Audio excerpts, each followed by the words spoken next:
Yata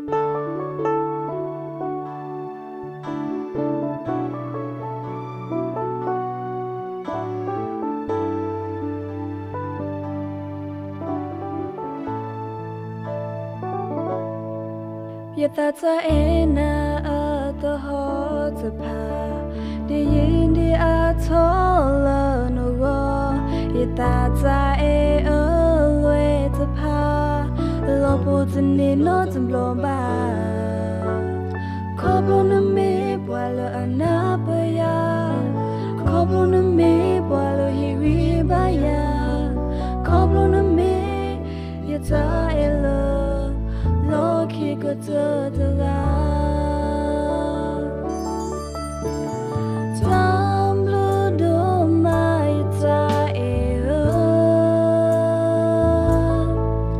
Learn to hear your thought window Hear nigga we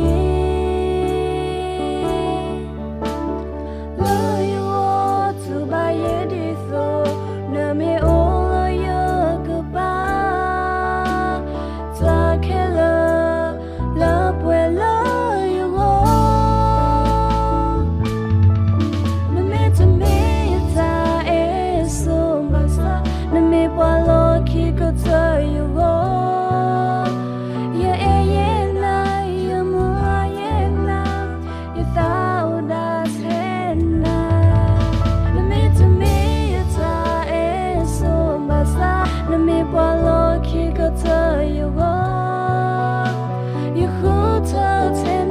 You are my last one.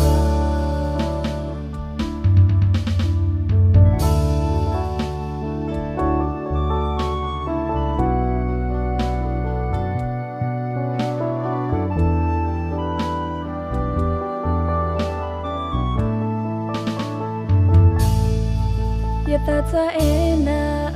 the hot pa the yindi atola no go Yata Sarena the pa lopo tini no tumblo ba Koblo na me boilo anapaya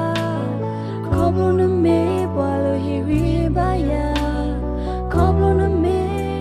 Yata elo Loki go to the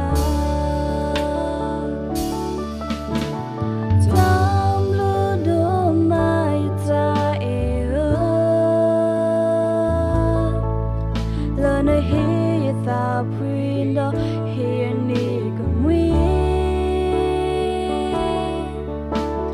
Love you all to buy it so No me all your goodbye Talk love well love you all No me to me it's so much No me bolo go to you go